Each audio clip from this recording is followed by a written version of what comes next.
ব্যক্তি থেকে পরিবার, সমাজ থেকে রাষ্ট্র, দেশ থেকে বিশ্ব, সবকিছু চালিকায় রাজনীতি। তাই রাজনীতির 10 দিক নিয়ে রাজকাহন নিবেদন করছে জিপিএইচ ইস্পাত। সাথে আছি আমি তানিয়া হারুন। আগামী বছরের ফেব্রুয়ারিতে ত্রয়োদশ নির্বাচনের প্রতিশ্রুতি দিয়ে রেখেছে অন্তর্বর্তী সরকারের প্রধান উপদেষ্টা ডক্টর মোহাম্মদ ইউনূস। আর সেই লক্ষ্যেই ইতোমধ্যে প্রস্তুতি শুরু করে দিয়েছে নির্বাচন কমিশন। এদিকে নির্বাচন ক্রমেই ঘনিয়ে আসায় আইন শৃঙ্খলা পরিস্থিতি ও পুলিশের সক্ষমতা নিয়ে প্রশ্ন তুলে নির্বাচনের অনুকূল পরিবেশ নিয়ে নানা মহল থেকে সংশয় প্রকাশ করেছেন। রাজনীতিকদের অনেকে আবার লেভেল প্লেইং ফিল্ড নিয়ে প্রশ্ন তুলেছেন। কেউ কেউ আবার আসন্ন ত্রয়োদশ নির্বাচনের মান নিয়েও সংশয় প্রকাশ করেছে। এর বাইরে কার্যক্রম নিষিদ্ধ থাকা আওয়ামী লীগ নির্বাচনকে ঘিরে নানা কৌশলে অপতৎপরতা চালাতে পারে বলে আশঙ্কা তাদের। দেশের বর্তমান এমন পরিস্থিতি দেখে আগামী ফেব্রুয়ারিতে নির্বাচন আয়োজন নিয়ে অনেকে সংশয়ী হলেও নির্বাচন কমিশন বলছে জাতীয় নির্বাচনের আইন শৃঙ্খলা পরিস্থিতি নিয়ে কোনো উদ্বেগ নেই। নির্বাচন অনুষ্ঠানের জন্য সহায়ক পরিবেশ আছে বলেও দাবি তাদের। এরপরও নির্বাচনকে অর্থবহ ও সবার কাছে গ্রহণযোগ্য করে তুলতে আজ প্রধান উপদেষ্টার সঙ্গে বৈঠক করে বিএনপি। প্রশাসনকে নিরপেক্ষ করতে সচিবালয় ও বিচার বিভাগে থাকা চিহ্নিত স্বৈরাচারের দোসরদের সরানোর দাবি জানিয়েছে তারা। এর পাশাপাশি সরকারের মধ্যে কোনো দলীয় লোক থেকে থাকলে তাদের অপসারণ এবং অন্তর্বর্তীকালীন সরকারকে তত্ত্বাবধায়ক সরকারের ভূমিকায় যাওয়ার আহ্বান করেছেন তারা। জবাবে প্রধান উপদেষ্টা বিএনপি নেতৃবৃন্দকে আশ্বস্ত করে বলেছেন, নির্বাচন শান্তিপূর্ণ ও নিরপেক্ষ করার জন্য যা কিছু প্রয়োজন তিনি তা করবেন। নির্বাচনী যুদ্ধক্ষেত্রের যোদ্ধাদের শতভাগ নিরপেক্ষ করা আদৌ কি সম্ভব? এছাড়া নির্বাচনের মান নাকি অনুকূল পরিবেশ, কোনটি নিয়ে শঙ্কা বেশি? এসব নিয়ে আলোচনায় আজ রাজকাহন স্টুডিওতে আছেন বিএনপির জাতীয় নির্বাহী কমিটির সদস্য শেখ রবিউল আলম, আছেন জাতীয় পার্টির প্রেসিডিয়াম মেম্বার এটিইউ তাজ রহমান এবং আছেন বাংলাদেশ জাসদের সাধারণ সম্পাদক নাজমুল হক প্রধান। আপনাদের তিনজনকে আজকে রাজকাহনে স্বাগত জানাচ্ছি। শুরুটা করতে চাই নাজমুল হক প্রধান আপনাকে দিয়ে।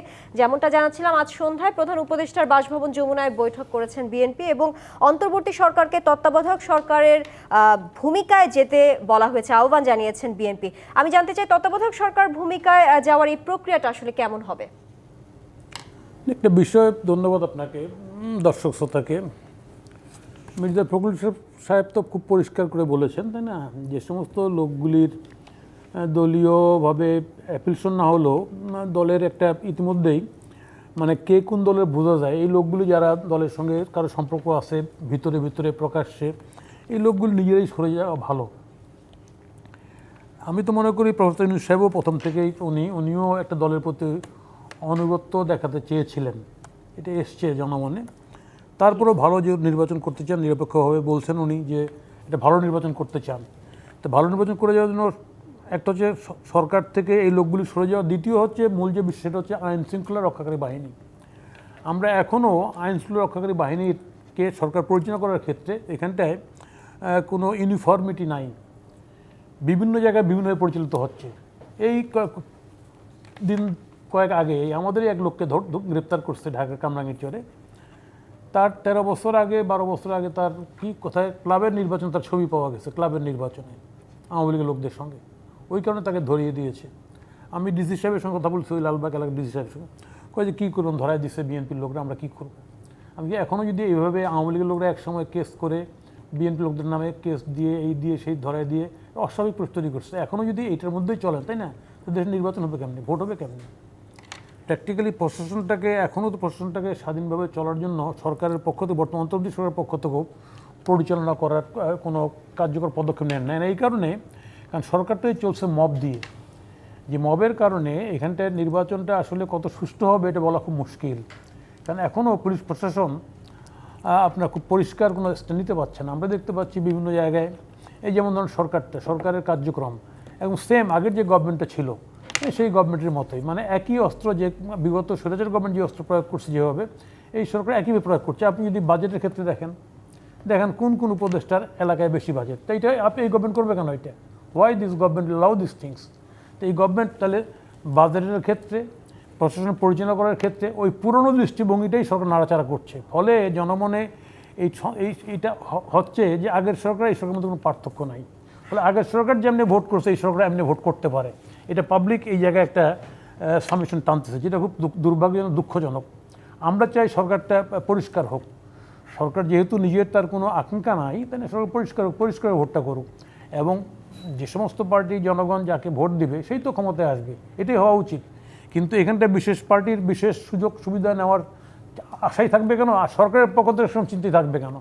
আজকে সে কারণে আমার ধারণা মির্জা ফখরুল ইসলাম সাহেব খুব পরিষ্কার করে বলছেন সরকারটাকে নিরপেক্ষ হওয়ার জন্য এবং কেয়ারটেকার গভর্নমেন্টের মতো করে সরকারটা দায়িত্ব পালন করার জন্য।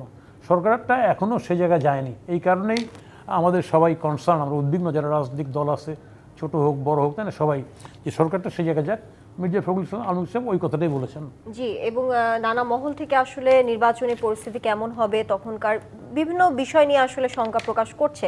একটু এটিও তাজির রহমান আপনার কাছে জানতে চাই, মির্জা ফখরুল ইসলাম আজকে বলেছেন, বিএনপি মহাসচিব তিনি বলেছেন নির্বাচনকে অর্থবহ ও নিরপেক্ষ করতে অন্তর্বর্তী সরকারকে তত্ত্বাবধায়ক সরকারের ভূমিকায় যেতে হবে, যেমনটা বলছিলাম। এজন্য প্রশাসনকে নিরপেক্ষ করার ধারণাটা আসলে জনগণের মধ্যে তৈরি করা জরুরি। বাস্তবে আসলে নির্বাচনের আগে এই যে দলীয় উপদেষ্টাদের অপসারণ করার কথা উনি বলেছেন, তা কতটা কার্যকর হবে এবং নির্বাচনের আগে কি আসলেই জনগণের যে বিশ্বাস তা পুনর্স্থাপন করা কি সম্ভব কিনা শেষ পর্যন্ত, কি মনে হয় আপনার কাছে? ধন্যবাদ আপনাকে এবং আমার দুই সহ-আলোচক দর্শক শ্রোতা সবাইকে সালামের শুভেচ্ছা। মির্জা ফখরুল সাহেব ঠিকই বলেছেন, সরকারকে অন্তর্বর্তী থেকে তত্ত্বাবধায় যেতে হবে, কিন্তু সরকারকে তত্ত্বাবধায়কে যাবে কি করে? উপদেষ্টা মাহফুজ বলেছেন কয়েকদিন আগে প্রেস কনফারেন্স করে যে এই গভর্নমেন্টের যারা চালাচ্ছে আইন শৃঙ্খলা সব ভাগাভাগি করে নেওয়া হয়েছে বিএনপি এবং জামাত, কোট আনকোট, এটা আপনার অন রেকর্ড প্রেস কনফারেন্স করে উনি বলেছেন। আমি যদি সেই মাহফুজ সাহেবের কথা ধরে ফেলি তাহলে তো ইলেকশন দুই দলই নিয়ে যাবে, আর বাকি কেউ থাকবে না, জামাত এবং বিএনপি। সেই নিরপেক্ষতাটা কীভাবে করা হবে? উপদেষ্টা মাহফুজের কথার প্রেস কনফারেন্স থেকে যদি আমি বলি। দ্বিতীয় হলো, আগামী নির্বাচন হবে অসম্ভব চ্যালেঞ্জিং একটা নির্বাচন। আমি আমার প্রধান ভাইয়ের কথা ধরি, আইন শৃঙ্খলা যে অবস্থা আছে এই অবস্থা দিয়ে নির্বাচনটা কীভাবে করা হবে? 42,000-এর উপরে আপনার ভোটিং সেন্টার আছে, এই সেন্টারগুলো কীভাবে ম্যানেজ করা হবে? গুলশানের মতো জায়গায় পুলিশ একটা দেখা যায় না, ডাক দিলে 3 ঘন্টা পরে আসে। পুলিশে বলে ভাই আমরা গিয়ে কী করবো, আমরা যাব 6 জন, মব আসে 20 জন, ওইখানে আমাদেরকে পিছিয়ে ওরা গাড়ি টাড়ি ভেঙে পাঠিয়ে দেয়। তার উদাহরণ জুলাই সনদের দিন পুলিশের গাড়ি যেভাবে ভাঙা হয়েছে। পুলিশকে মারা যেন এখন এত সহজ, পুলিশের গাড়ি ভাঙা এত সহজ। এই কালচারের মধ্যে আপনি আগামী দিনে এই আইন শৃঙ্খলা পরিবেশের মধ্যে, মব জাস্টিসের মধ্যে আগামী নির্বাচনটা অনেক কঠিন হয়ে যাবে। তার মধ্যে নির্বাচন করতে হবে, নির্বাচন না করা ছাড়া তো কোনো নাই, রাস্তা নাই। নির্বাচন তো সে চ্যালেঞ্জিং, সেই চ্যালেঞ্জিং নির্বাচনটা করার জন্য রাজনৈতিক দল, সরকার, ক্যান্ডিডেট এবং জনগণ, সেটা সবাই মিলে এটাকে সুন্দর নির্বাচন করতে হবে। কিন্তু এখন যদি কথা হলো আওয়ামী লীগ সেই নির্বাচনে আসবে না, আওয়ামী লীগ সেই নির্বাচনটা কী করবে? প্রতিহত করবে নাকি বসে বসে দেখবে, নাকি আওয়ামী লীগ চাইবে একটা বিশৃঙ্খলা সৃষ্টি হোক, আইন শৃঙ্খলা অবনতি হোক? এই জিনিসটাও সরকারকে মাথায় রাখতে হবে, রাজনৈতিক দলকেও মাথায় রাখতে হবে। আমাদের সবাই মিলে একটা নির্বাচন করার জন্য যতটুকু করা প্রয়োজন, প্রশাসনিক যদি নিরপেক্ষতা না থাকে তাহলে এই নির্বাচনে কোনো উপায় কোনো নিরপেক্ষ নির্বাচন আশা করা আমাদের জন্য খুব কঠিন হয়ে যাবে। কারণ ভোট সেন্টার বিএনপি যেখানে তার আধিপত্য আছে, সেখানে তার লোকরা, তার কর্মীরা, ধরেন আমার ক্যান্ডিডেট, আমার ভাই, তার সেন্টারে সে বলে দেয় নাই এখানে তোমরা জোর জবরদস্তি করো, সে আর অন্য সেন্টারে আছে, তার ছেলেরা কিন্তু এই সেন্টারে দেখবে আর কেউ নাই, ক্যান্ডিডেট কন্টেস্ট্যান্ট কেউ নাই, আমাদের সাথে তুলনামূলকভাবে কেউ নাই, তারা এখানে এক চিঠি ভোট দেওয়ার জন্য প্রস্তুত থাকবে। সেই জায়গাটা প্রতিহত করার জন্য কে করবে? আইন শৃঙ্খলা নাই, আপনার আনসার পুলিশ সেটা করার মতো ক্যাপাসিটি নাই, দাঁড়াতেই পারবে না আপনার আনসার পুলিশ। সেই নির্বাচনটা আপনি কীভাবে করবেন? এই পয়েন্টগুলো যদি আগে ফিক্স না করেন তাহলে আগামী নির্বাচনকে এক পেশে হবে, অর্থবহ নির্বাচন। মির্জা ফখরুল সাহেব বলেছেন অর্থবহ নির্বাচন। অর্থবহ নির্বাচনটা আপনি কীভাবে করবেন? যদি আইন শৃঙ্খলা ঠিক না রাখে, আপনি প্রপারলি ভোটিং সেন্টারগুলো আপনি পাহারা না দিতে পারেন, রিমোট এরিয়াতে না দিতে পারেন, আপনার তাহলে অর্থবহ নির্বাচনটা হবে না। সেই নির্বাচনের দায়ভার যদি বিএনপি আসে, নির্বাচনে জয়ী হয়, নির্বাচনে বিএনপিকে সেই স্টিগমা নিতে হবে। মানুষ বলবে যে বুটে মারামারি, জোর জবরদস্তি করে সে নির্বাচনে আসা। হ্যান্স এখনও পর্যন্ত জামাত বলছে নভেম্বরে দিতে হবে গণভোট, বিএনপি বলতেছে না ইলেকশনের সময় একসাথে হতে হবে। এখন তো এটাও ফিক্সড হয় নাই। আমরা যে ইলেকশন হয়ে যাবে, আমি এখনও পর্যন্ত মনে করি ইলেকশন যে হয়ে যাবে ফেব্রুয়ারিতে, এখনও সঠিক বলা মুশকিল। জামাতের সেক্রেটারি জেনারেল একটু আগে বলেছেন, আমি দেখলাম আপনার এখানে আসার আগে, যে নভেম্বরে কিন্তু গণভোট দিতে হবে, কিন্তু বিএনপি বলছে না, গণভোট হতে হবে একই দিনে, ইলেকশনের দিন, ওইটা দিয়েই আমরা আসতে এই হবে। বিষয়টি নিয়েও আসলে এখনো এখনো সুরাহা হচ্ছে না। এনসিপি জামাতের গালি দিচ্ছে, যে জামাত তাদের একসময় সবচেয়ে বড় প্যাট্রন করতো, সেই এনসিপি এখন জামাতের গালি দিচ্ছে, জামাত থেকে সরে যাচ্ছে। জামাত আবার বলছে বাপের আগে ছেলে যদি তুমি বাবা চলার চিন্তা করো তাহলে তো এটা হবে না। এরা এরপরে একটা বলছে যে এরা এরকম ব্যবহার, এরকম আচরণ এবং এইরকম ওয়ার্ড ইউজ করাটাও একটা রাজনৈতিক দলে ঠিক হচ্ছে না। আমরা মনে করি আগামীতে কঠিন চ্যালেঞ্জ আছে, সেই চ্যালেঞ্জের মধ্যে থেকে সবাইকে একটা জায়গায় গিয়ে একটা সুষ্ঠু নির্বাচন যদি করা যায়, দেশের জন্য মঙ্গল। দেশ এখন ভালো নেই, দেশে এফডিআই নেই, ফরেন ডাইরেক্ট ইনভেস্টমেন্ট নাই, IMF বলছে লোন দিবে না, চাকরি নাই, ফ্যাক্টরি বন্ধ হচ্ছে। একটা ইন্টারন্যাশনাল এয়ারপোর্ট, 3টার মধ্যে সবচেয়ে বড় ইন্টারন্যাশনাল এয়ারপোর্টে আগুন জ্বালিয়ে আপনার বিলিয়নস অফ ডলারের ক্ষতি হয়ে গেছে, সারা দুনিয়ার নিউজে দিচ্ছে। এটা তো দেশের জন্য মোটেও ভালো না। আমরা একটা জায়গায় আসতে হবে, যদি না আসি রাজনৈতিক বিভেদ আমাদের জন্য কিন্তু খুব অসুবিধা হবে আগামী দিনের জন্য। জি, এটি তাজুমান আরেকটি বিষয় একটু জানতে চাই, যেহেতু আপনি বলছিলেন পুলিশ তো এখনো সেভাবে আসলে সক্রিয় নয়, সেই বিষয়ে বলছিলেন। আজকে যেই বৈঠক হলো সেখান থেকে সেখানে পরে যে ব্রিফিং হয়েছে, বিএনপি মহাসচিব ব্রিফিং করেছেন, তিনি বলেছেন পুলিশের নিয়োগ ও পদোন্নতি নিরপেক্ষ করার কথাও সেখানে তিনি এই দাবি তুলেছেন। যদি এটা নিশ্চিত না হয় শেষ পর্যন্ত, তাহলে নির্বাচনের সময় আসলে আইন শৃঙ্খলা রক্ষা কতটা সম্ভাব্য হবে, ভোটের স্বচ্ছতা আসলে কিভাবে তখন মূল্যায়ন করা যাবে? ট্রাস্ট মি, আপনি এই কথাটাই বলছিলাম, এটা হবে না। আমি প্রফেসর সাহেব যেটা বলেছেন কারেক্টলি বলেছেন। জি, পুলিশ যদি নিরপেক্ষ না হয়, ইলেকশনে পুলিশের ফাংশন সবচেয়ে বেশি, পুলিশ সেন্টারে থাকে দায়িত্বপ্রাপ্ত। যদি সেই জায়গায় পুলিশ নিরপেক্ষ না হয়, পুলিশ ফাংশনিং না হয়, পুলিশ নিজে নিরপেক্ষভাবে ফাংশন না করে একটা বুথ সেন্টারে, সেই সেন্টারে কিন্তু মার্শাল বেশি শক্তি যাদের বেশি তারাই সেই বুথ সেন্টারে যাবে, মারামারি হবে যার শক্তি বেশি। এখন এই দুইটা শক্তি আমরা দেখছি আগামী দিনে জামাত এবং বিএনপি, তারা নাকি তাদের মধ্যে মারামারি করে। মারামারি তো শুরু হয়ে গেছে।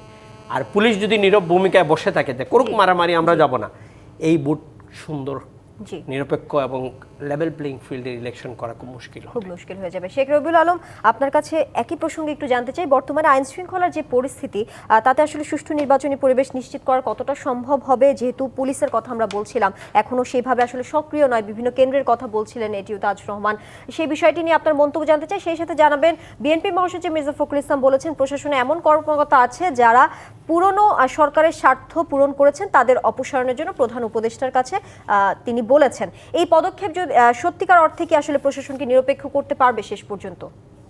ধন্যবাদ আপনাকে বিরোধী সহালোচক এবং যারা এই মুহূর্তে ডিবিসির সাথে যুক্ত আছেন।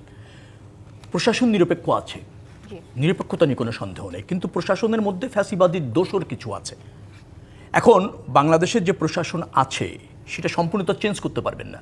এর মধ্যে যারা দক্ষ যোগ্য, তাদের উপযুক্ত জায়গায় পদায়ন করে পদোন্নতি দিয়ে নিরপেক্ষভাবে ফাংশন করার উপযুক্ত পরিবেশ করে দিলে এই প্রশাসন দিয়ে নিরপেক্ষ নির্বাচন করা সম্ভব।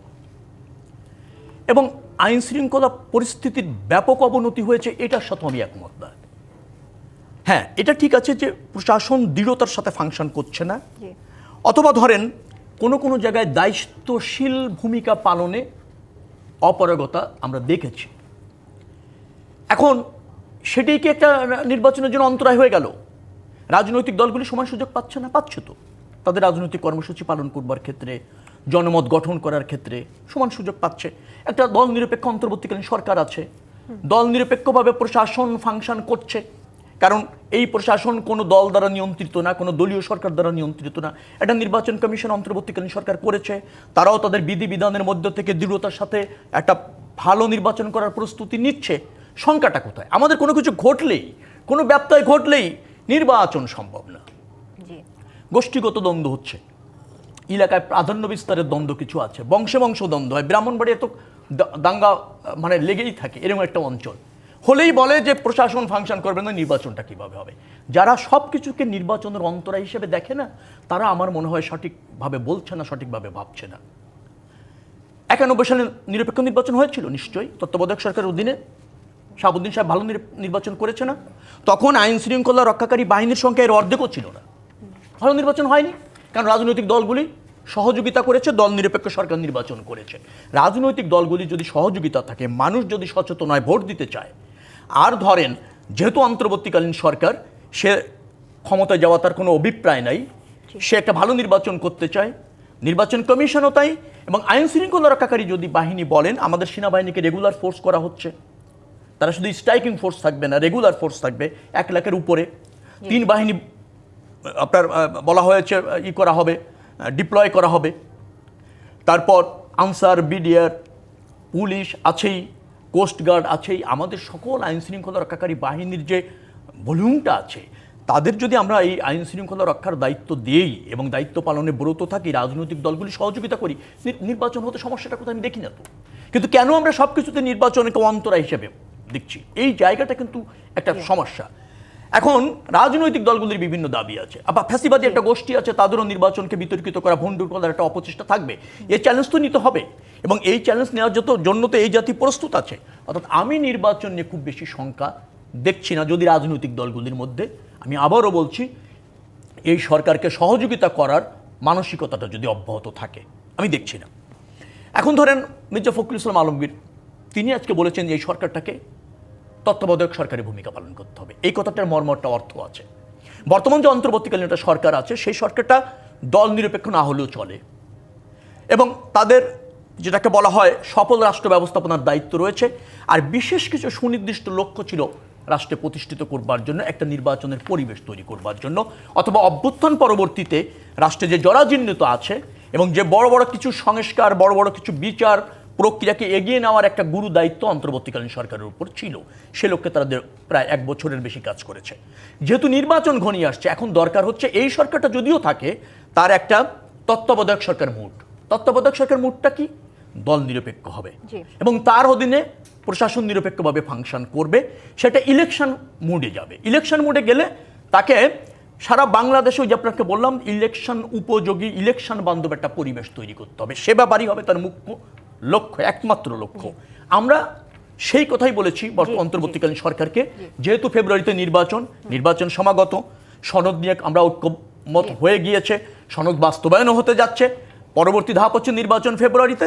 তার আগে প্রশাসনকে ঢেলে সাজিয়ে দল নিরপেক্ষ করে, এবং এমনকি অন্তর্বর্তীকালীন সরকার যেটা আছে সেটাকে আরো ছোট পরিসরে এনে, যদি কোনো উপদেষ্টার কোনো দলের প্রতি বিশেষ দুর্বলতা থাকে, তাদেরকে সরিয়ে নতুন উপদেষ্টা নিয়োগ করে আমরা একটা তত্ত্বাবধায়ক সরকার মুডে গিয়ে আগামীতে নির্বাচন আয়োজন করতে চাই। সরকারের সেটাই গুরুদায়িত্ব, সেটা স্মরণ করে দিতে গিয়ে।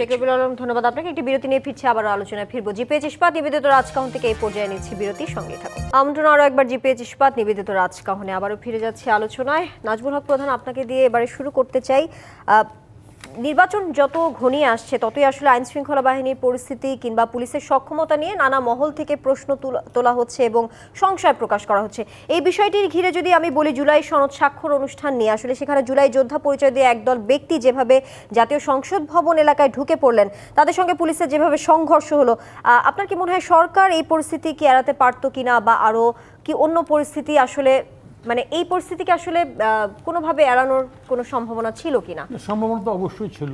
সরকারের পক্ষ থেকে, সরকারের ঘনিষ্ঠজনরা যারা, জুলাই যোদ্ধা যারা গেছে, আমি ঘনিষ্ঠজন এই কারণে বলতেছি যে আসলে সেখানটায় কারা কারা গেছে, কারা অর্গানাইজ করছে আমরা জানি না। হ্যাঁ, তবে এমনি তাদের ডিমান্ড, তাদের কিছু কিছু কথা পরে শুনছে সরকার, তো এগুলো তো আগেই নেগোসিয়েট করতে পারতো। ওদের যেতে হবে মিছিল নিয়ে কেন? সরকার তো সবসময় সরকারের সঙ্গে ওরা ওঠা বসা করে, তাই না? তো সেখানটায় যেতে হবে কেন? এখানটায় এই যে যাওয়ার যে পরিবেশ তৈরি করলো কারা, এই তৈরি করার দায়িত্ব তো সরকারের নিশ্চয়ই আছে, নাহলে তো যেত না ওখানটায়, ওদের তো দোষ নেই। তাহলে ওদের সঙ্গে আগের থেকে আলোচনা করা যেত, কোনো দাবি দেওয়া থাকলে, কথা বলা থাকলে। আজকে ওখানটায় একটা অস্বাভাবিক একটা পরিবেশ তৈরি করা হলো। ডক্টর ইউনূস সাহেব বলছেন এগুলো জাদুঘরে থাকবে, তো জাদুঘরে এগুলোকে বাদ দিবে কীভাবে? এই যে হাতটা খোঁচে পড়ে গেল, বাদ দিবে কীভাবে? আজকে কথা বলার সময় তো কথার ফুল জুড়ে ছুটে বলা যায়, তাই না? কিন্তু বাস্তবতা তো ভিন্ন। আমি বলতে চাচ্ছি এখানটায় সরকারের পক্ষ থেকে, বর্তমান অন্তর্বর্তী সরকারের পক্ষ থেকে কোনো বিষয়ে কোনো সিরিয়াসনেস আছে এটা আমি মনে করি না। আছে, করতেছে, আছে, চলতেছে, কিন্তু কোনো বিষয় যে ইন্টেন্সিভলি নিবিড়ভাবে একটা কাজ করা, তাই না, সেটা নেই। থাকলে আজকে জুলাই যোদ্ধাদের ওখানে যাওয়ার দরকার ছিল না। আজকে গিয়ে বরঞ্চ জুলাই যোদ্ধারা তাদের নেম এন্ড ফেম ক্ষতিগ্রস্ত হয়েছে। আপনার কি মনে হয় এই ঘটনার দ্বারা আসলে জনগণের মাঝেও এক ধরনের আতঙ্ক কিংবা সংশয় তৈরি হচ্ছে না? নির্বাচন যেহেতু সামনে আসছে, জুলাই যোদ্ধাদের সম্পর্কে বিরূপ ধারণা, হ্যাঁ, এবং ওদের উপলক্ষে ওদের নিয়ে কিছু কথাবার্তা যেটা আসছে বিএনপি পক্ষ থেকে, সেটার আবার প্রতি উত্তরটা সব মিলিয়ে একটা হজবরল অবস্থা আর কি। ফলে এইগুলি অ্যাভয়েড করা যেত। সরকার যদি এক্ষেত্রে যদি দৃষ্টিভঙ্গিটা স্বচ্ছ থাকতো, তাহলে এগুলি কোনো সমস্যা হতো না। আজকে নির্বাচন নিয়ে যে কথাটা আসছে আইন শৃঙ্খলার বিষয়ে, আপনি জানেন যে বাংলাদেশে এখন লোক হচ্ছে এখানটা ঠিকই ওই যে 90 সালে সেখানটায় আন্দোলনকারী শক্তি ও ডিসিপ্লিন ছিল, 2-1 ঘটনা ঘটছে, এরপরে ঠিকঠাক। এবং যিনি পরাস্ত হয়েছিলেন উনি নির্বাচন করতে পেরেছিলেন, সেটা সমস্যা ছিল না। এখানটায় ব্যান্ড আছে, এখানটায় বিচার কার্য চলছে, অনেকগুলি ঘটনা আছে এখানটায়। ফলে ন্যাচারালি সেই সময় পরিবেশটা এই পরিবেশটা এক না। এখন ধরেন যে এখানটা হ্যাঁ, তারপর আমরা এটাই বাস্তবতা, যতদিন পর্যন্ত এখানটা নির্বাচিত গভর্নমেন্ট না হবে ততদিন পর্যন্ত এই জিনিসগুলো আরও বাড়বে, ক্ষতি হবে। এবং নির্বাচিত গভর্নমেন্ট না থাকলে এখানটা আপনি বিনিয়োগই বলেন আর আইন শৃঙ্খলা কোনোটাই ঠিক থাকবে না, যেটা ইতিমধ্যে যেটা জনগণের কাছে প্রকট হয়ে আসছে যে বিষয়গুলি। সেই ক্ষেত্রে একটা ভালো নির্বাচন করার জন্য আরও কী কী উপায় আমাদের বের করা উচিত। উপায় বলতে আমি যাচ্ছি যে আমাদের যে 1 বছর ধরে এই যে আর্মি রাস্তায়, তাই না, ওরা তো এইভাবে ডিউটি করে অভ্যস্ত না। তারপরে ধরুন পুলিশ মোরালি একটু দুর্বল মানসিকভাবে। তো সেক্ষেত্রে নির্বাচনটা ভাগ করে করা যায় কিনা চিন্তার বিষয় আছে। এগুলো আমি প্রস্তাব দিচ্ছি না যে নির্বাচন একই দিনে না করে নির্বাচনটা 2-3 দিনে বা বিভাগ করে করা যায় কিনা। এইসব সামগ্রিক বিষয়ে একটা চিন্তা আমাদের রাখতে হবে। আর এখানটায় এটা ঠিক রাজনৈতিক দল যেগুলি আন্দোলনে ছিল, যারা ছিল তাদের মধ্যে মেজর পার্টি যেগুলো, তাই না, এগুলো মতের ভিন্নতা আছে, মতদ্বৈত আছে। তো ফলে ন্যাচারালি এখানে নির্বাচনটা হবে কি হবে না, যেটা বলছে তার সাথে এটা সংশয় রয়ে গেছে জনগণের মধ্যে। সংশয় নিশ্চয়ই আছে। এটিও তাজুর রহমান, আপনার কাছে একটু আসতে চাই। এনসিপির জ্যেষ্ঠ যুগ্ম আহ্বায়ক সামান্তা শারমিন একটি কথা বলেছেন। তিনি বলেছেন জুলাই সনদ প্রণয়নে সবগুলো রাজনৈতিক দল যুক্ত ছিল, কিন্তু বিএনপি জামায়াত এখন সবার চেয়ে গুরুত্বপূর্ণ হয়ে উঠেছে। তারা নিজেদের জনগণের সবচেয়ে বড় ম্যান্ডেট ধারণকারী মনে করছে।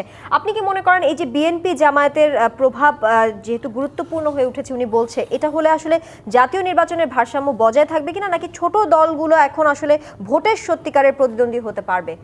এই বিষয়ে আপনার মতামত কি? আমি আপনাকে একটু শেষ করে তারপরে আপনার প্রশ্ন উত্তরে আসছি। 91-এ আমার প্রধান ভাই বলেছেন আমরা রাষ্ট্র ক্ষমতা ছেড়ে দেওয়ার পর একটা পুলিশকেও পিটিয়ে মারিয়ে উপরে লটকে রাখা হয় নাই। সেই নির্বাচনে তো আমরা ফুল টাইম পলিটিক্সে, রবি ভাইও আর উনিও। কিন্তু এইবার করে সেই 5 আগস্টের পরে দেশে যা হয়েছে, আমি একটা রেফারেন্স দিই আপনারে। 1 বছরে 301 জন মানুষকে ডাম্পিং করা হয়েছে নদীতে, শুধু কোট আনকোট। এখন টেলিভিশনের এটা থেকে আমার কাছে নিয়ে আসা হচ্ছে। 301 জনকে মেরে ফেলে দিয়েছে। এরা কারা কাকে মেরেছে কেউ জানে না, পুলিশ সেটার খবর বলতে পারে না। পুলিশের মোরালিটিটা ভেঙে ফেলে দিয়েছেন।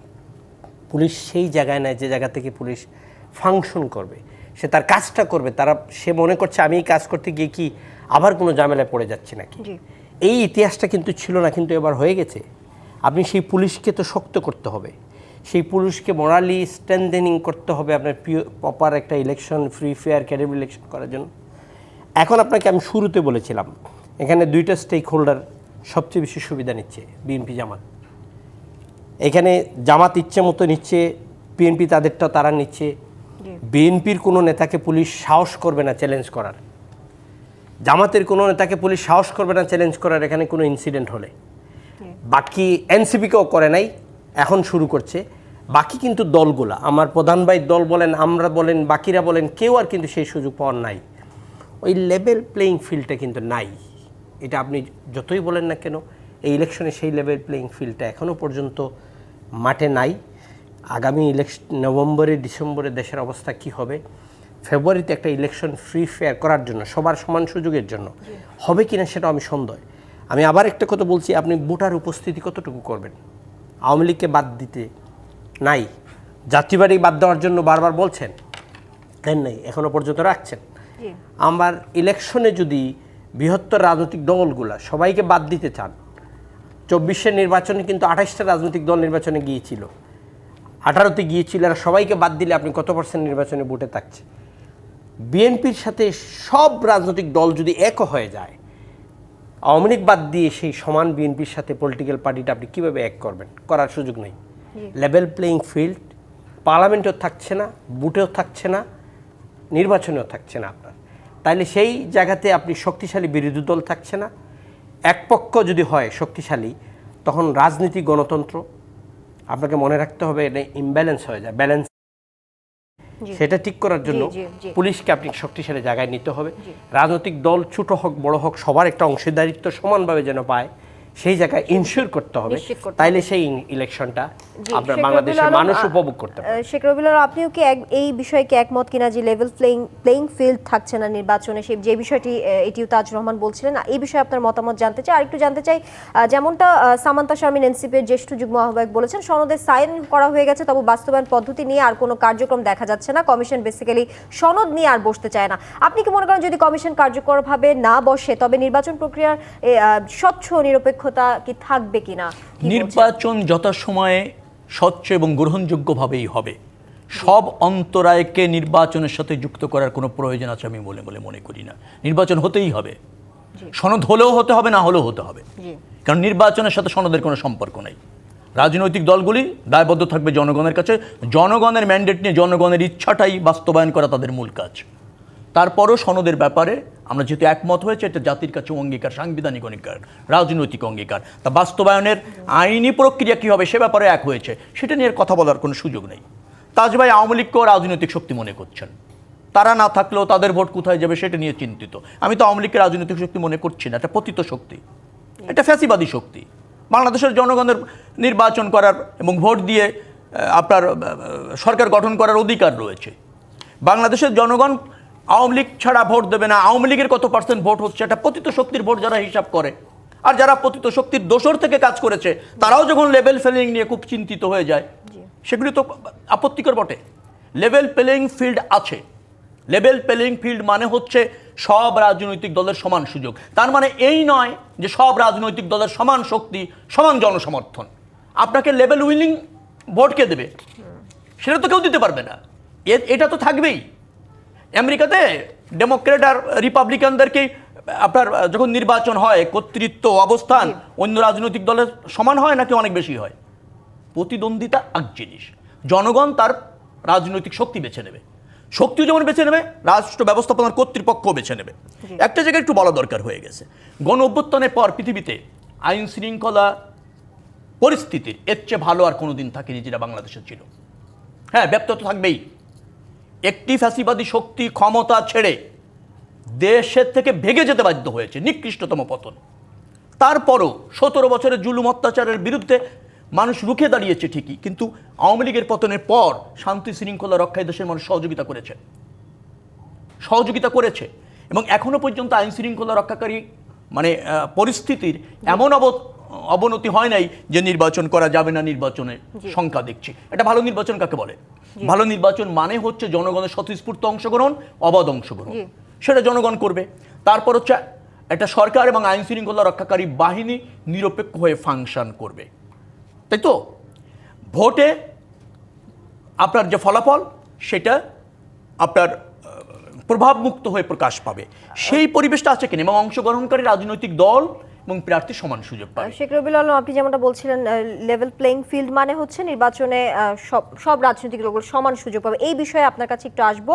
আবারও একটি বিরতি নিয়ে ফিরছে জিপিএইচ ইস্পাত নিবেদিত রাজকাহন থেকে। এই পর্যায়ে আবারও বিরতি নিচ্ছি, সঙ্গে থাকুন। আমন্ত্রণ আরও একবার জিপিএইচ ইস্পাত নিবেদিত রাজকাহনে। শেখ রবিউল আলম, যেমনটা বিরতির আগে আপনি বলছিলেন লেভেল প্লেইং ফিল্ড মানে হচ্ছে সব রাজনৈতিক দলগুলো নির্বাচনে সমান সুযোগ পাবে, কিন্তু বলা হচ্ছে আগামী জাতীয় নির্বাচন আয়োজনে বিএনপি জামায়াতের প্রভাব সবচেয়ে গুরুত্বপূর্ণ হয়ে উঠেছে, অন্য দলগুলোতে অংশগ্রহণের সুযোগ কমে যাচ্ছে। আপনি কি মনে করেন ছোট দলগুলো কিভাবে নির্বাচনে সমান সুযোগ পাবে, এই বিষয়টি নিয়ে বলবেন? আরেকটি বিষয় আপনার কাছে যেতে চাই যে সাবেক সেনাপ্রধান অবসরপ্রাপ্ত জেনারেল ইকবাল করিম ভূঁইয়া অন্তর্বর্তী সরকার আরও 1-2 বছর থাকবে, এমনটা প্রকাশ করেছেন তার ফেসবুক পোস্টে। অর্থাৎ অদক্ষতা, আইন শৃঙ্খলা অবনতির কারণে কিংবা ছাত্রচাপের মুখে সংস্কার মিশনে হাত দিলে নির্বাচন না হয়ে অন্তর্বর্তী সরকার ক্ষমতায় থাকবে। তার এই ফেসবুক পোস্টের এই বক্তব্যকে আপনি কিভাবে মূল্যায়ন করবেন? অদূরদর্শী, অপ্রয়োজনীয় বক্তব্য, যার সাথে বাংলাদেশের মানুষের প্রয়োজন এবং রাষ্ট্রের চাহিদার কোনো মিল নেই। আবেগী কথা, কল্পনাপ্রসূত কথা, সে সুযোগ নেই। মানুষ ভোটের ভিত্তিতে সরকার চায় এবং একটা নির্বাচিত সরকার ছাড়া দেশ ফাংশন করছে না, এটাই বাস্তবতা। এটা যত দ্রুত মানুষ বুঝবে, যত বেশি দ্রুত বুঝবে এবং সহযোগিতা করবে, তত দেশ নিরাপদ থাকবে। কোনো কারণ আমি দেখছি না অন্তর্বর্তীকালীন সরকারের ক্ষমতা থাকার মোহ আছে বলে আমার কাছে মনে হয় না। সেনাবাহিনী অত্যন্ত দায়িত্বশীল নিরপেক্ষতার পরিচয় দিয়েছে এবং গুরুত্বপূর্ণ ভূমিকা রেখেছে, বিশেষ করে গণতন্ত্র এবং নির্বাচিত সরকার প্রতিষ্ঠার ক্ষেত্রে। তারা ক্ষমতার মোহ এবং কর্তৃত্বের মোহ দেখায় নেই, এটা খুবই ইতিবাচক। যার ফলে আমরা এই জায়গাটাকে যেন কাজে লাগাতে পারি জাতি হিসাবে, সে সুযোগ আমাদের আছে। এই বিচ্ছিন্ন বক্তব্যগুলি জাতিকে বিভ্রান্ত করে এবং মানুষের মধ্যে বিভেদ সৃষ্টি করে, আশ্বস্ত রাখে না। আশ্বস্ত রাখা কিন্তু সংকটময় মুহূর্তে জাতিকে খুব গুরুত্বপূর্ণ, এই বক্তব্যগুলি তার সাথে যায় না। একটা কথা আমি খালি বলে শেষ করব, তফসিল ঘোষণার পর দেখবেন যে নিরপেক্ষ লেভেল প্লেইং ফিল্ড যেটা বলছেন সেটা তৈরি হয়ে যাচ্ছে। মনে রাখা দরকার, ছোট দলগুলি নির্বাচনে প্রচারণার সময় সুযোগ পায়, কিন্তু সমান ভোট পাওয়ার অধিকার তাকে কে দেবে, এই কথাটাই বোঝানো যাচ্ছে না। জামাত ইসলামী বলেন বা বিএনপি বলেন, এর আগে আওয়ামী লীগ যখন রাজনৈতিক দল ছিল, তারা বড় দল ছিল, প্রচারণায় তারা প্রাধান্য পেয়ে যায় জনগণের সমর্থনের কারণে, জনগণের অংশগ্রহণের কারণে। এটা তো অন্য দলকে সমান করে দেওয়া যাবে না, তা হয় না। ভোট অবাধে হচ্ছে কিনা, ভোটের ফলাফল অবাধ হচ্ছে কিনা, প্রার্থী সমান সুযোগ পাচ্ছে কিনা, সেটাই দেখতে হবে। আমি প্রধান ভাইয়ের সাথে খুবই একমত। উনি বলেছেন যে সরকারের সিরিয়াসনেসে ঘাটতি আছে, এবং আমি দেখেছি সরকারের দৃঢ়তায়ও ঘাটতি আছে, এবং ধরেন যেটাকে বলা হয় স্বচ্ছতায় বেশ কিছু ঘাটতি আছে। সে জায়গাটা আমার মনে হয় রিফর্ম করার প্রয়োজন রয়ে গেছে। আরেকটা কথা বলি, 3 মাসের প্রস্তুতি তো আমরা ভালো নির্বাচন করেছি। আমি যে কথা বলছিলাম আইন শৃঙ্খলা রক্ষাকারী বাহিনী, এর অর্ধেক সংখ্যাও ছিল না, বিশেষ করে 91, 96, 2001, তারপরেও কিন্তু ভালো নির্বাচন করা গিয়েছে। কারণ কি?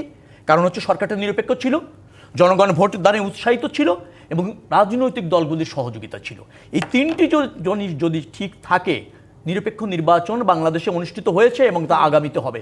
এখানে আমি খুব বেশি সন্দেহ দেখছি না, এবং যারা সন্দেহ করছেন তারা আমার কাছে মনে হচ্ছে যে কোনো মূল্যে নির্বাচনটা না হোক, অথবা নির্বাচনটাকে বিতর্কিত করা যায় কিনা আগের থেকে, সেই প্রচেষ্টা রয়েছে। আজকে বাংলাদেশের মানুষ সর্বোচ্চ স্যাক্রিফাইস করেছে কিন্তু নির্বাচিত সরকার প্রতিষ্ঠার জন্য, এবং রাষ্ট্র ব্যবস্থাপনায় নিজে প্রত্যক্ষভাবে অংশ নেওয়ার জন্য, এবং সে সুযোগ একমাত্র নির্বাচন।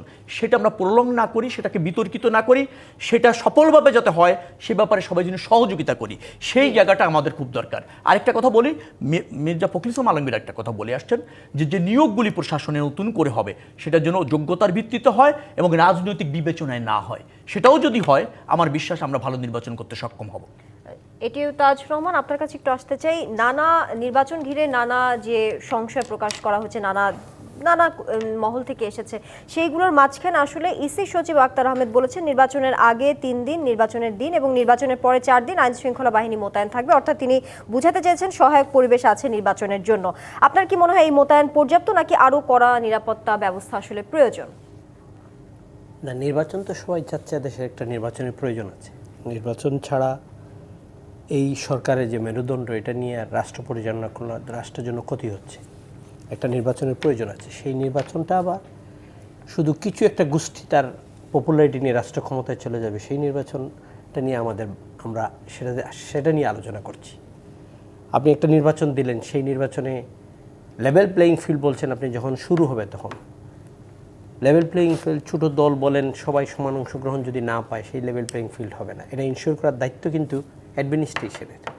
সেই অ্যাডমিনিস্ট্রেশন যদি ক্যাপেবল না হয়, তাহলে কিন্তু এই লেভেল প্লেয়িং ফিল্ড তারা দিতে পারবে না, তখনই নির্বাচন তো কি ছিটকে পড়বে। আর রবিল ভাই বারবার একটা কথা বলছেন যে এর চেয়ে কম পুলিশ ছিল 91-এ ভোটার ছিল মাত্র 6,21,00,000, এখন ভোটার হলো 12,36,00,000, আমি যদি মিস্টেক না করি। তো আপনাকে তখনকার হিসাব মতো এখনকার হিসাবে এটা যদি হয়, হ্যাঁ ভোট হয়েছে, তখন হয়তো মনে আমরা আরও বেশি ভালো ছিলাম, তখন মনে আমরা আরও বেশি দেশের প্রতি দেশপ্রেম ছিল, আমাদের ধৈর্যের সীমা একটু ভালো ছিল। ছাত্র রাজনীতি যারা করছি তাদের আমাদের লিমিট ছিল। এখন ছাত্র রাজনীতি করার মানেই হলো আপনাকে আমি পিটাবো, ছাত্র রাজনীতি করার মানেই হলো আমি পুলিশ আমার সামনে দাঁড়াইতে পারবে না, আমি আন্দোলন করেছি পুলিশ আমাকে ধরতে পারবে না, ধরে নিয়ে যেতে পারবে না, আমি যা ইচ্ছা তা করবো। তখন কিন্তু তা ছিল না। এই যে বসে আছে যারা আন্দোলন করছে আমাদের প্রধান ভাইরা, এটা তখন ছিল না। এখন এই কালচারটা আমাদের জন্য একটা আতঙ্ক হয়ে গেছে। মানুষের মনে খুব দৃঢ়ভাবে মনে করে যে আমি বুথ সেন্টারে যাব, আমি কি আমার বুথটা আমার সেই জায়গায় দিতে পারবো, আমি কি যাইতে পারবো। আপনার 91 ইলেকশনে বুথের আপনার উপস্থিতি ছিল টোটাল 55.45, সেই জায়গায় বিএনপি 140টা আসন পেয়েছে, 30% 30.81% পেয়ে 30টা, ওয়ার ইজ মাত্র লেস দেন 1% আওয়ামী লীগ পেয়েছিল, 88টা পেয়েছে। সেই ইলেকশনে আমরাও 17% মতো পেয়েছি কি জেলের ভিতরে থেকে। না না, আমার আপনার এই নেতা কথাগুলি কি করেছে। নির্বাচনকে মানে ব্যাহত করার কোনো না, প্রসঙ্গ নির্বাচনকে হলো কিনা? ব্যাহত করার কিছু নাই, কিন্তু নির্বাচনকারী আমরা যদি মনে করি খুব ইজিলি হয়ে যাবে। আমি বড় রাজনৈতিক দল বিএনপি, আমরা নির্বাচন চাই জেনতেন আচ্ছা, করে আপনার হোক। পরামর্শ কি সেটা বলেন না? নির্বাচন করার জন্য, ভালো নির্বাচন করার জন্য না। আইন শৃঙ্খলা রক্ষাকারী বাহিনীকে এই বিদ্যমান কাঠামোর মধ্যে তো ঢেলে সাজাতে হবে। এই এছাড়া বাইরে থেকে আনতে না, পারবেন? না, আনতে তারা- নির্বাচন এদেরকে কমিশন বাদ বাইরে দেওয়ার থেকে সুযোগ আনতে নাই। পারবেন? না, অন্তর্বর্তীকালীন সরকারও তো পরিবর্তন করতে পারবেন, নিরপেক্ষ আছে। না। দুই একজনকে যুক্ত করা যেতে পারে, মাইনাস করা যেতে পারে। বিদ্যমান কাঠামোর মধ্যে কি করা যায় সেটা বলেন না তাজ ভাই। বিদ্যমান কাঠামোর থেকে আপনি যদি চেঞ্জ করতে হয় তাহলে প্রথম তো আপনার পুরো উপদেশটাই বাদ দিতে হবে আপনাকে। আপনি কেমনে নেবেন? আচ্ছা, করেন সেটা বাদ, না, কিন্তু আমি নির্বাচনটাকে আলোচনাটা কেন বলছি। বিতর্কিত না, করে বা হবে না এটা কেন বলছেন? নির্বাচন তো, বিতর্কিত একটু করছি না নাজমুল প্রধান ভাই, রবিউল ভাই, আপনার আমি কাছে একটু বলছি যেতে যে চাই। জি। যে নির্বাচনটা যদি করতে হয় তাহলে তো পুরা এই পুরো এত শর্ত দিয়ে নির্বাচন হয় না, আমরা হবে না। দল নিরপেক্ষ হবে না, সরকার এটা না। আছে, আমরা আমরা- দলগুলি নাজমুল সহযোগিতা প্রধান করি, ভাই, কেন- আপনারাও আপনার আসেন কাছে নির্বাচনে, যদি আপনি আমরা কেন নির্বাচন যুক্ত করি। করতে চান এই একটা মিনিট, বিষয়টি, আপনার কাছে আমরা শেষ করছি না, মুহূর্তে আমরা একটু করছি বক্তব্য কেন? জানতে চাই। আমরা করছি কেন? কারণ এই পুলিশ, এই সরকার তো আমাদেরকে রিয়ে দিতে একই পারছে না। বিষয়ে একটু নাজমুল হক প্রধান আপনার ভাই, অধিকার নিয়ে, মতামত আপনার জানতে অধিকার চাই। নিয়ে। নির্বাচনটা জাতির কাছে খুব খুব প্রয়োজনীয়। নির্বাচনটা বহু আগে হওয়া উচিত ছিল। আমরা যদি এই গভর্নমেন্টকে যদি আরো মেয়াদ বাড়িয়ে দিই, দেশেরও শ্রীবৃদ্ধি হবে না, সরকার exactly, কোনো ভালো হবে না। exactly. ফলে নির্বাচনটা মাস্ট। কিভাবে সুন্দর করা যায়, দায় দায়িত্ব সবারই, রাজনৈতিক শক্তিসমূহেরও আছে, সরকারেরও আছে, অন্তর্বর্তী সরকারেরও আছে। সেই জায়গাটা পরিষ্কার করা দরকার। আজকে ওই যে ইকবাল করিম ভূঁইয়া সাহেব যেটা বলেছেন, তাই না, এগুলি আসলে দেশে একটা গিমিক তৈরি করা, হ্যাঁ, এটা ঠিক না, ঠিক না। জি, আরেকটি বিষয় একটু যদি আসি শেষ মুহূর্তে, যে নিরাপত্তা নিয়ে তো সংশয় আসছেই, সেই ক্ষেত্রে 85% আসলে যে অস্ত্র উদ্ধারের কথা বলেছেন ইসি সচিব, না, সেই বিষয়ে একটা বিষয় যদি বলি বলতেন এখানে, এখানে সংক্ষিপ্তভাবে। একটু সমস্যা আছে, সংশয় আছে। সংশয় আছে হচ্ছে জাতিসংঘের যে রিপোর্ট, তাতে প্রায় 1,500-এর মতো লোক মারা গেছে বা শহীদ হয়েছে এই জায়গায়। সরকারের পক্ষ থেকে 876 জন 7 জন তালিকা দেওয়া হয়েছে। বাকি লোকগুলি কারা? বাকি লোকগুলি কে? এই যে এটা সরকারের পক্ষ থেকে ক্লিয়ার করা উচিত, তাই না? এটাকে, এই কথাটা চলে আসছে মার্কেটে। ফলে সংসদ তো এইসব জায়গার থেকে তৈরি হয়ে আসলে যে সরকার কিছু লুকাচ্ছে অথবা আমরা কি কিছু লুকাচ্ছি, এই সামগ্রিক বিষয় যদি পরিষ্কার করতে হয় আমাদের, তাই না, তাহলে নির্বাচনটা সুষ্ঠু হবে, সুন্দর হবে, এবং আইনশৃঙ্খলা রক্ষাকারী বাহিনীও তার দায়িত্ব, অতিরিক্ত দায়িত্ব পালন করার ক্ষেত্রে দৃঢ় হবে। জি, ওটা দরকার। আরেকটা জিনিস আমি একটু কথা, একটা বক্তব্য বলি। জি। আপনি নির্বাচিত সরকার ছাড়া দেশটাই তো অনিরাপদ আছে, দেশটাই ঝুঁকিতে আছে। সেটা হচ্ছে আপনি নির্বাচনের নিরাপত্তা কেন এই চাচ্ছেন? যেমন আগে একটা এসে? কথা বলি, আজকে আসিফ মাহমুদ সাহেব একটা কথা বলছে, কয় এতগুলি চুক্তি বাতিল করছে। পররাষ্ট্র উপদেষ্টা বলছে এতগুলি চুক্তি নাই। অনেক ভাই, তাহলে এই যে বলে ফেললো এই যে বলবা- সরকারের পক্ষ থেকে, এটা আমরা এবং আরেকটা জিনিস আছে, এত অস্ত্র, এত অবৈধ অস্ত্র, আলোচনা আজকে এখানেই শেষ করতে এত অবৈধ অস্ত্র আছে, তিনজনকেই এগুলো ধন্যবাদ নাই, কেউ আজকে উদ্ধার না আমাদের করলে কিভাবে রাজকাহনে হবে? যুক্ত থাকার জন্য। আজকের মতো বিদায় নিচ্ছি। জিপিএ ইস্পাত নিবেদিত রাজকাহন থেকে ফিরবো আগামীকাল রাত 10টায় নতুন রাজকাহনে। ডিবিসির সঙ্গে থাকুন।